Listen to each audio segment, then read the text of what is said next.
Hey there, welcome back. It's Louisa Munson with another Feel Good Astrology show. How are you today? Did you get up early to look at the total solar eclipse? You know, what's been going on for you? How has the energies of this new moon, like it's a super special, exuberant new moon, how has that affected you today?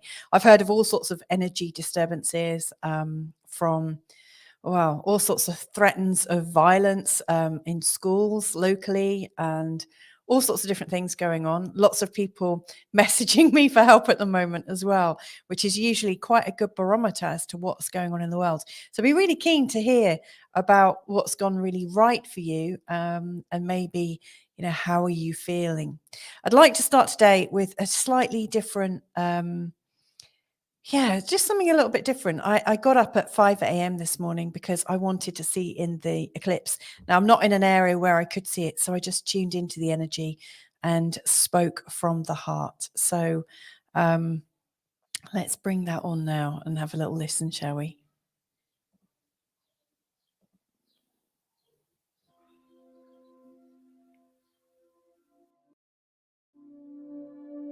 For the second time this week, I'm up at 5 a.m.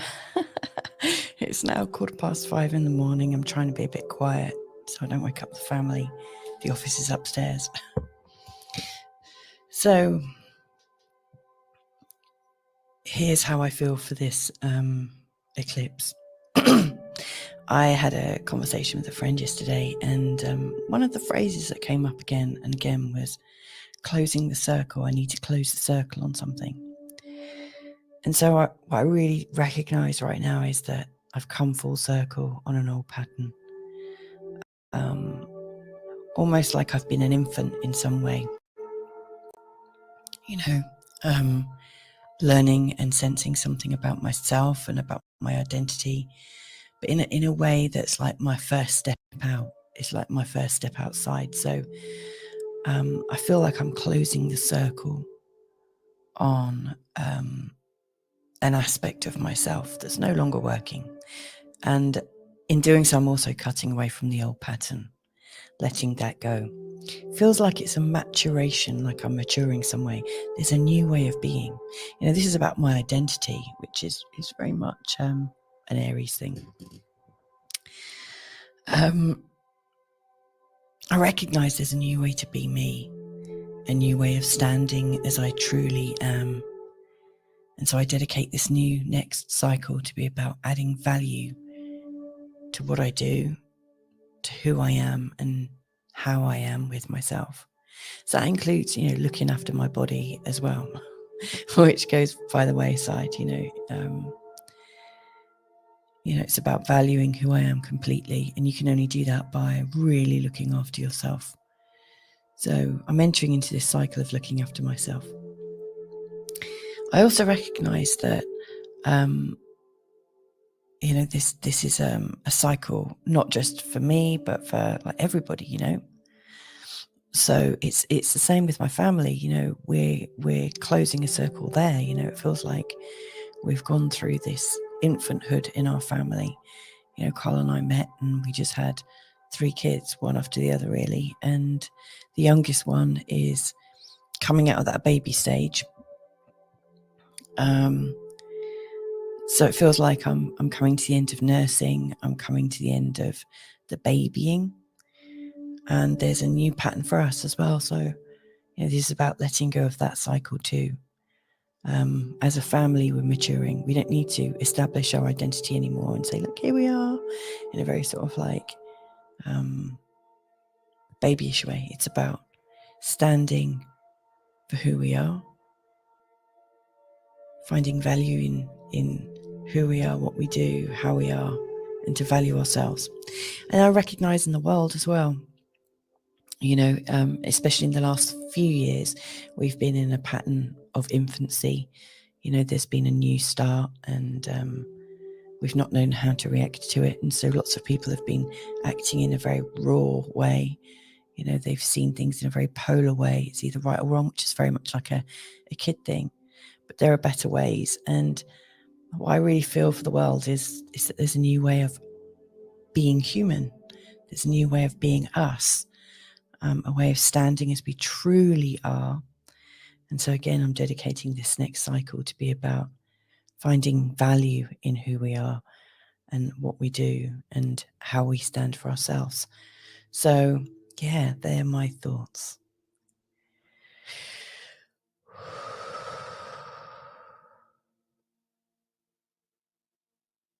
Yeah, there we go. So they were my thoughts from this morning at 5 a.m. about the eclipse and some of the energy that it's bringing about, and also very much about what's challenging us all at the moment and how all of the astrology is interacting. So I'd really love to hear what has come up for you. But anyway, this show is very much about the weekend. So we'll be talking about the weekend forecast, what's going on, what kind of energies are about, but also examining Taurus because the sun is going into Taurus or is in Taurus already. And I'd really like to, just talk around that a little bit. I mean, maybe you know a Taurus, maybe Taurus is a really well aspected sign in your birth chart. Maybe you're living with a Taurus and want to understand them a bit better. So let's just explore that and see where this goes. I've got a comment from Carl. A good day to launch a SpaceX rocket. I've absolutely no idea. Yeah, I have absolutely no idea. Nubinet's saying, "Oh, your mesmerizing, calming voice, lovely." Sorry, I was just going to say hello while I was waiting for a program to load, and gone. Okay, back. Well, that's my 5 a.m. trying to keep quiet voice. So thanks for saying it sounds mesmerizing and calming. I was actually feeling quite calm. I lit a candle and just really chilled out.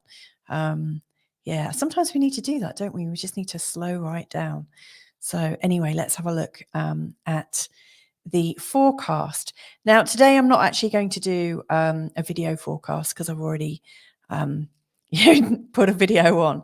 But let's just tell you about some of the aspects that are happening over this weekend, because I'm not going to be doing a show on Friday or Saturday, but then on Sunday I'm going to do the big forecast for the week ahead and also look at a few people's charts for them. So Friday, then tomorrow, we already know that Mercury's retrograde. If you listened to yesterday's show, you'll know that Mercury's going retrograde from 15 degrees in the sign of Taurus all the way back to 5 over the next 3 weeks. If you're interested in knowing more about that, yesterday's show will give you a really good overview and also a few steps that you can take to understand how it might impact you. We've also got the moon going into a conjunction with Mercury, a moon into conjunction with Uranus, and also Sun square Pluto.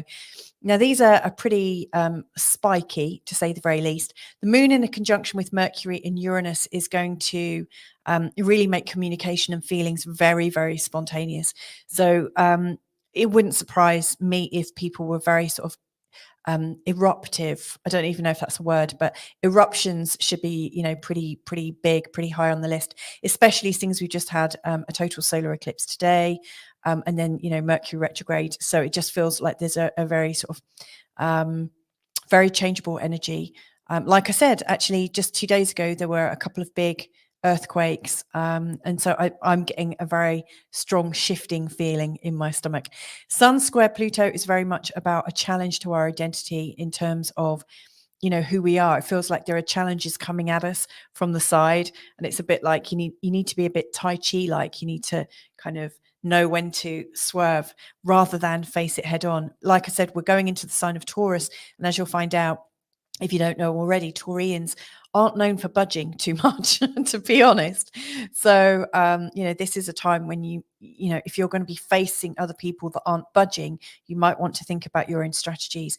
On the plus, though, we've got Moon sextile Mars, which should give you quite a lot of energy. So, I like that about Friday. On Saturday, we've got the moon in a semi-square to Chiron, which is going to really bring up our hurts. It feels like our hurt little child, our wounded child inside is really, really challenged. So it feels like something's going to be coming up for us. And with moon square Saturn, that also brings up a sense of insecurity, but also a sense of isolation, like we're lost somehow. And so I really love that we've also got the moon in a trine to Pluto, because that can help us connect.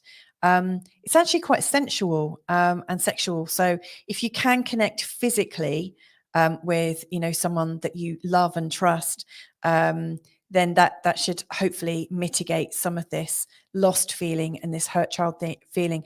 But if you're trying to sort of connect just to get an itch met, I suspect that's actually going to feed into more loneliness and this bigger feeling of isolation, because, are you being enjoyed because of who you are, or because you're just somebody's, I don't know, it's going to bring up a lot of stuff.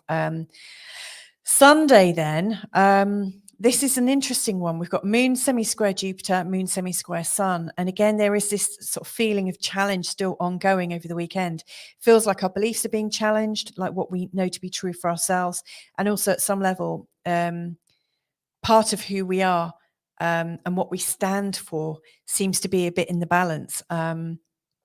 Now, thankfully, we've got moon conjunct Venus. So if we've got some great, reliable and trustworthy people around us, I think we can mitigate a lot of those destabilizing emotions. Remember, Mercury's retrograde, and at the start, it really seems to knock us for six in my experience.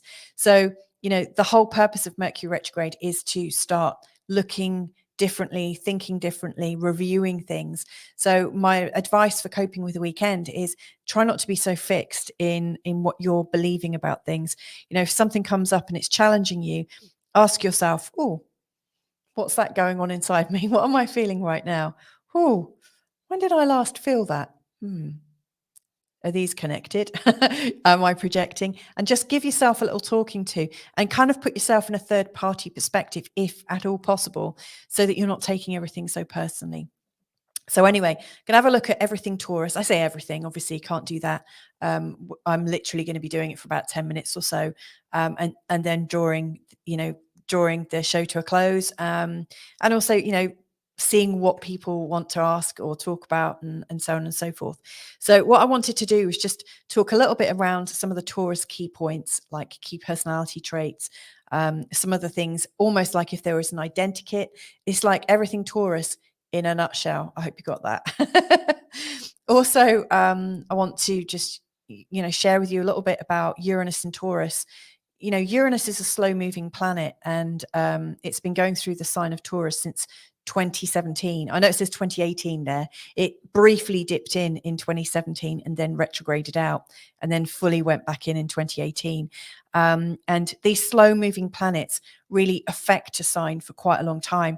I would imagine that a lot of, if you ask a lot of astrologers, do you have lots of people who are Taurians or with their moon in Taurus or one of their angles in Taurus right now?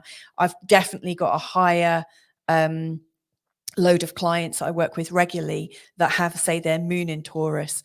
And it's because right now Uranus is in a conjunction with their moon. Also going to be talking about Jupiter and Taurus. That's coming up. Also a little bit about this conjunction. This is a bit way ahead. And some of the changes that Taurians are going through right now. So if you are a Taurian, or if you know someone, this might shed a little bit of light onto what's going on. But anyway, before I go any further, let's just see if we've got any comments coming in. So Gillian's back. She's saying, hello, catching up again. One day I'll be on time. Don't worry. This is kind of work in progress, Gillian, for me. I'm just seeing how it works at 6 o'clock, Monday to Thursday. I didn't do it on Monday night at 6. I did it at 9. So, let's just kind of suck it and see. But thank you so much for joining us. You're saying it's a gorgeous sunny day here, which makes everything feel better. You know what? I've been sat in the sun a little bit today as well, and it's been glorious. I would have loved to have seen the solar eclipse, with my own eyes. But you know what? I think I've only ever seen one, because if I've been viewing from the UK or from Northern Europe, I've struggled to find a day when it hasn't been cloudy. I'm sure we're going to see some footage coming in over the internet soon. And we've got someone called Facebook user saying, I don't know any Taurians. Well, you know what? I think that's a shame, because Taurians are great people. But hello, Facebook user. Let us know who you are. I'd love to know. And it's funny, isn't it, how some of us are really connected to lots of Taurians. Some of us have lots of Geminis in our little black book. Have a think, is there a time of year for you when there are lots of birthdays going on, lots of celebrations, lots of weddings and things like that? Because I really think, according to our own coding, will attract a certain quality of people. For instance, someone I know very close to me has got 3 Scorpio brothers, has had a Scorpio stepdad, has a Scorpio partner, and her actual dad has the moon in Scorpio. I've got 2 Scorpio sons and a Scorpio father. We attract certain patterns into our life. And when you look at the astrology behind it, there's nearly always a pattern linking it all in. So anyway, let's talk a little bit more about Taurians. If you've got any questions at all, then just pop them in the comments. So let's have a look at some key points.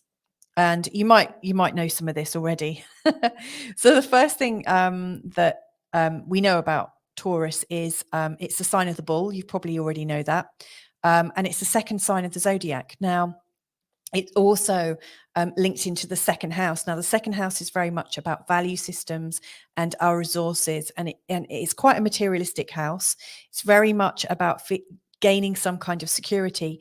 At some point, I'm probably going to do a video where I go through the houses and look at it in terms of the evolution of, from birth to death, because I think the houses also fit into the cycle of evolution. And so the second house, I think, is very sensual. If you think about a baby, once they've got through their immediate shock of being born and whatnot, they start to sense things, and they sense things in their body, which is very much a first house thing. But then they move into the second house where they start to notice the value of things, notice resources that they might play with, chew, and they love food and things like that. So the second house is very much acquiring. It's in a part of the chart, or the second sign of the zodiac. It's very much about resources and bringing a little bit of safety and a little bit of familiarity into the world. Now, it's ruled by the sign of Venus, and that's going to come up. The planet Venus, and I'll talk a little bit more about that in a second. But Venus is known as the planet of love, and so we'll see how that ties in. Taurians are known as ruling, or the sign of Taurus is about the neck, throat, and jaw, and also the voice. So Taurians tend to have a really great voice, and they know how to use their voice. Lots of Taurians really like performing and singing and things like that. So there is this lovely sort of melodic sound to them. I think they're really, really quite cool. You might already know that Taurus is an earth sign. Now, in general, the earth signs are very grounded. They try not to move around too much. They tend to be very sort of sure-footed. And the earth is slightly retiring, the earth sign. It's not so much about going out and changing the world in a big, dramatic, fiery way, or through lots of ideas, which is a very air-like way, or through emotions and boohoo, which is very much a water strategy. But the earth signs are very much about practicality. They're very pragmatic.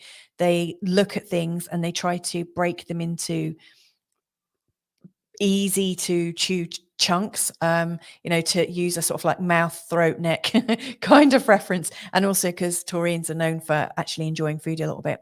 They're also a fixed sign, and the fixed signs are known to be quite stubborn and very, very rooted.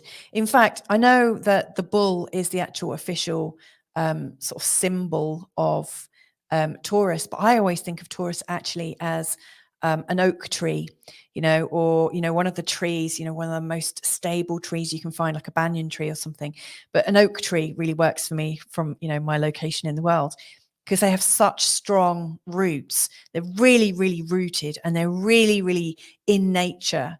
And they don't budge. If you crash a car into a tree, in particular an oak tree, you're going to lose because they're not moving. But what I like about them is that up top, they're beautiful. They will sway, they will move. So it's like they're really rooted in their belief systems, and yet they're kind of generous and beautiful and really graceful. There's a real grace with the oak tree.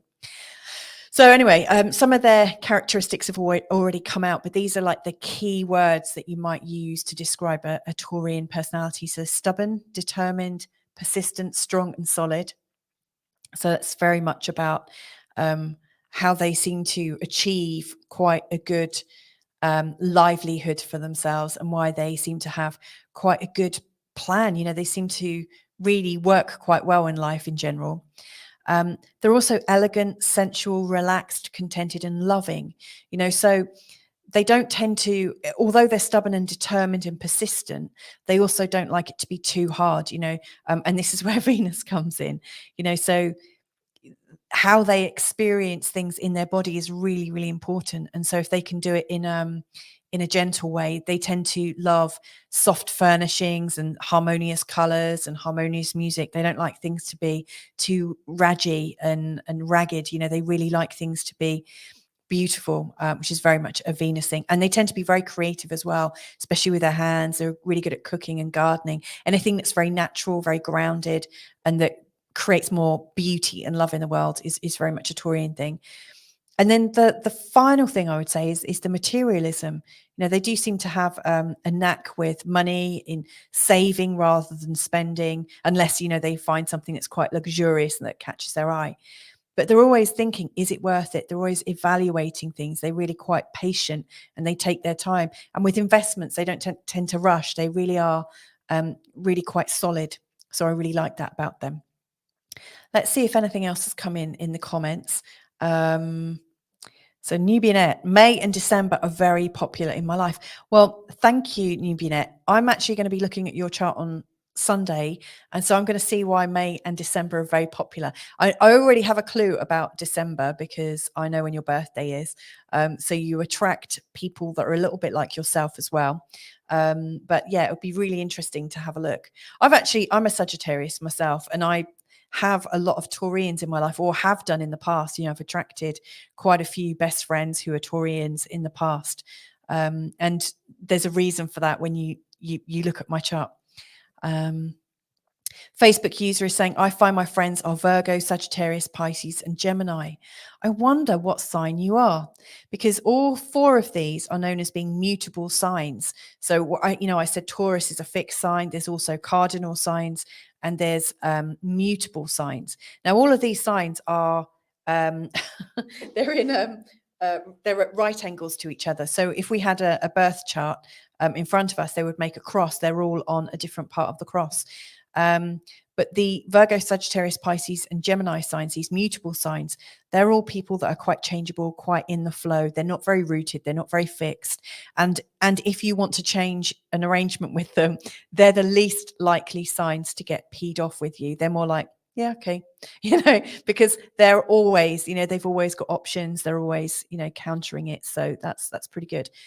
Good morning, Portugal is saying, yep, sounds true, and is referencing a friend called Garvo, who is a Taurian.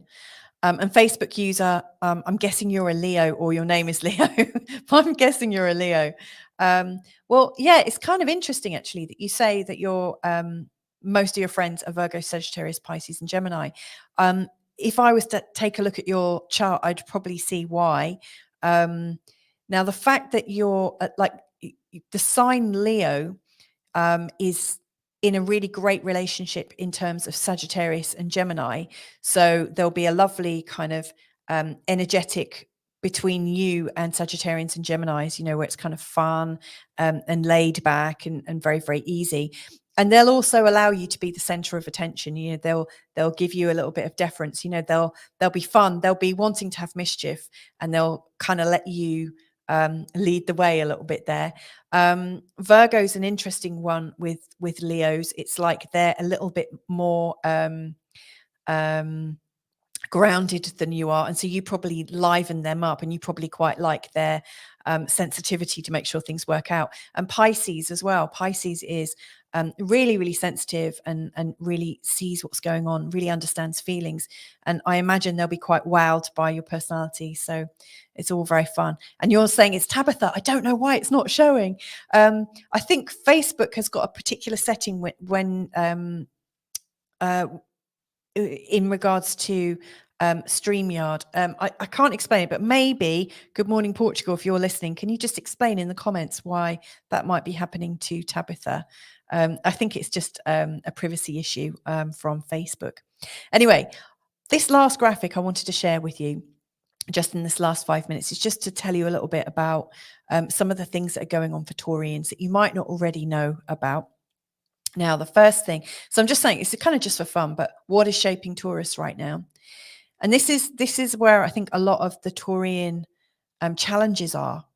So, Taurians are known for being really steady and stable. And yet in the last 5 years, since Uranus went into their own sign, it's created a lot of change for a lot of them. So change isn't a word that Taurians really work with very happily. They they tend to view change as being a little bit not disgusting, but one of the things that Taurians really love is to be responsible, and they really revere responsibility in general. I mean, obviously, I'm talking, across the board, and not really sort of looking at somebody's unique birth chart, and there will always be other factors balancing it out. But in general, Taurians like to be known as responsible, and there are phrases like "soul to the earth" that you would apply to them. But Uranus is making them more unreliable, more spontaneous, more in need of change. And so for a lot of people with a very strong Taurus representation in their charts, in these last 5 years or so, they've really found the weight of responsibility is too much for them. So in particular for people born at the end of April and for the first 3 weeks of May, in particular, they have really been looking for change because they've needed to do something, or it feels like they might blow. When Uranus goes over somebody's sun, it really gives them a thirst for independence. So you might find that there's somebody that you've known all your life who's been very, very steady, and then all of a sudden they do something quite shocking. Uranus is very shocking.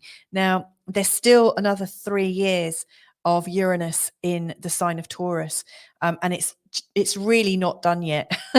There's still a lot of change to go on. And, I said Taurus is about resources. Uranus is also changing the banking system and the way we do money. And in fact, if you look in my channel, Feel Good Astrology, I've got different playlists, but I've got one about Uranus, and you can look at, I think, Uranus through the houses, where it sits in your birth chart. But also there's some forecasts that I recorded back in 2018 or 2017, actually. And you can find out my predictions for money there, and they're already starting to come true. So yeah, it's a bit of a generational thing, and it's creating a lot of change for people. Now, I also think that what's shaping Taurus right now is, since January 2022, and this is leading up to mid-July this year, they've had the North Node going through their sign. Now, the North Node goes through the sign. It takes about 18 months to go through your sign. Now, when it goes through your sign, it really brings in this need for kind of like a summing up. To use my analogy from the start of the show when I was talking about closing the circle, it's like you're coming to the end of a cycle and you're starting a new cycle for yourself. So people born with a really strong Taurus will be summing up a lot at the moment. They'll be closing some doors down and keeping some open, and probably surprising you. It's really important for them to feel like they're on track at the moment. And so in the last 18 months in particular, a lot of Taurians have been rerouting and really refocusing. So that's ongoing. And so that's definitely shaping Taurians in this moment. Now, coming up real soon, bearing in mind that we've had the solar eclipse today, on the 5th of May, we've got the lunar eclipse, and it's taking place actually in the sign of Scorpio, but the sun is going to be in the sign of Taurus. And the two of them together in opposition is going to create quite a bit of a fuss for Taurians. And it's just another little thing that helps them to know if they're on track or not. And then in May, we've got Jupiter going into the sign of Taurus, which he does every 11.8 years. And when Jupiter goes through here, it's bringing a little bit of expansion in for the Taurians.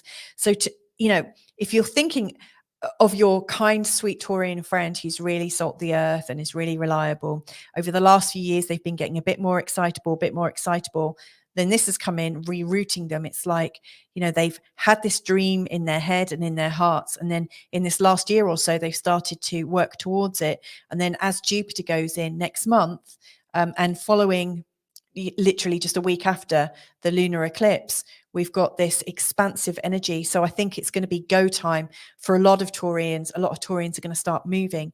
And then this isn't just yet, but for really sensitive people, you'll be feeling it. So in a year's time, Jupiter and Uranus are going to be in a conjunction in the sign of Taurus. And it's a really big aspect for opening up things, opening up new opportunities for extra creativity, extra innovation. It's really, really strong. And I know some deeply creative people who were born when Jupiter and Uranus have been together. They're exciting. They want freedom. They want surprises. They want innovation. They want connectedness.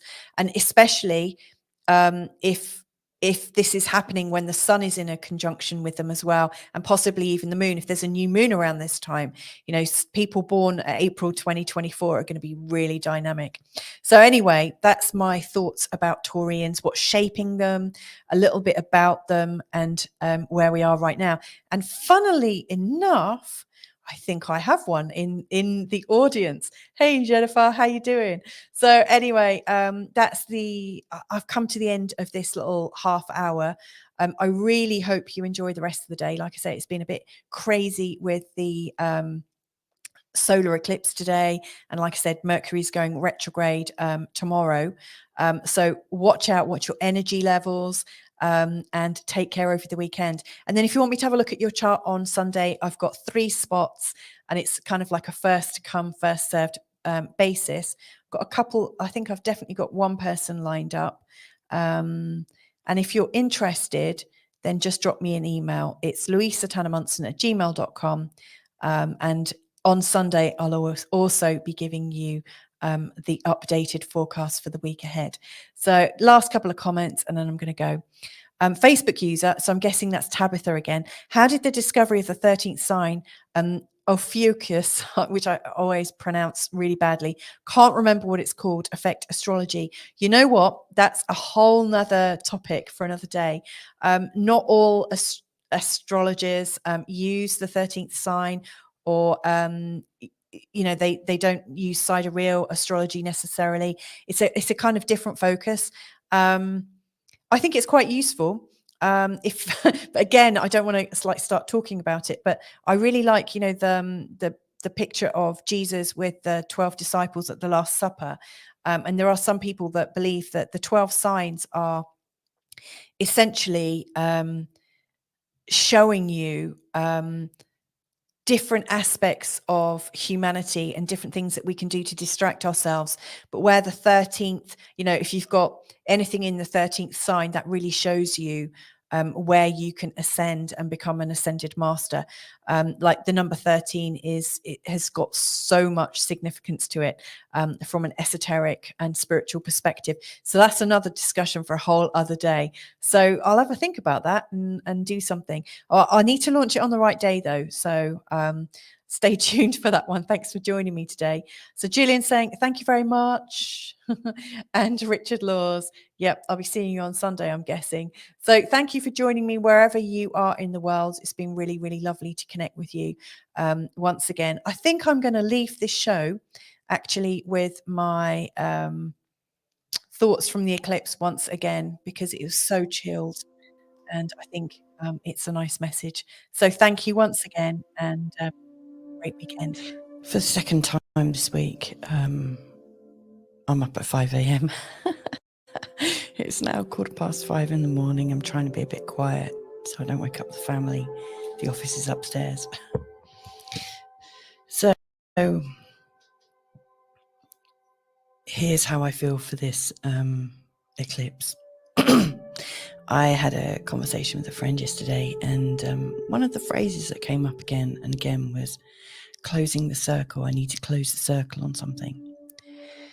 And so what I really recognize right now is that I've come full circle on an old pattern. Almost like I've been an infant in some way.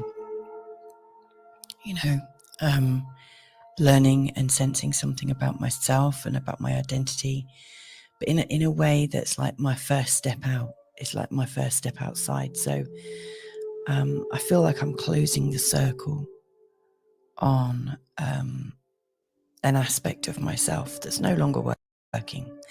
And in doing so, I'm also cutting away from the old pattern, letting that go. Feels like it's a maturation, like I'm maturing some way. There's a new way of being. This is about my identity, which is very much an Aries thing. I recognize there's a new way to be me, a new way of standing as I truly am. And so I dedicate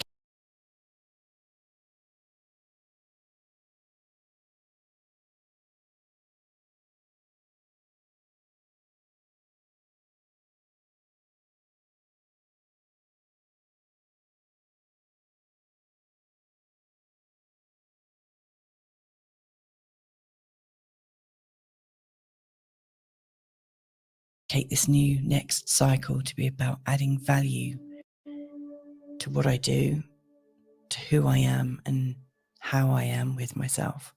So that includes, looking after my body as well, which goes by the wayside. It's about valuing who I am completely, and you can only do that by really looking after yourself. So I'm entering into this cycle of looking after myself. I also recognize that this is a cycle, not just for me, but for like everybody.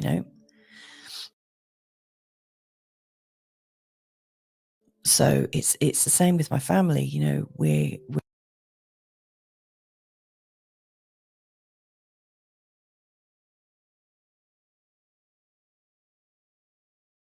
closing a circle there. It feels like we've gone through this infanthood in our family. Carl and I met and we just had 3 kids, one after the other, really. And the youngest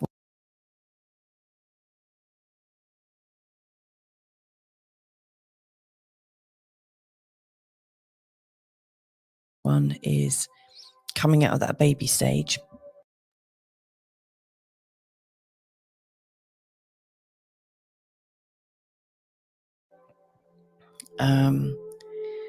So it feels like I'm coming to the end of nursing. I'm coming to the end of the babying.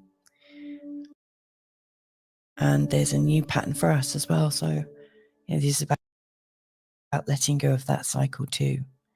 As a family, we're maturing. We don't need to establish our identity anymore and say, look, here we are, in a very sort of like babyish way. It's about standing for who we are, finding value in who we are, what we do, how we are, and to value ourselves. And I recognize in the world as well, especially in the last few years, we've been in a pattern of infancy. There's been a new start, and we've not known how to react to it. And so lots of people have been acting in a very raw way. They've seen things in a very polar way. It's either right or wrong, which is very much like a kid thing. But there are better ways. And what I really feel for the world is that there's a new way of being human. There's a new way of being us, a way of standing as we truly are. And so again, I'm dedicating this next cycle to be about finding value in who we are and what we do and how we stand for ourselves. So yeah, they're my thoughts.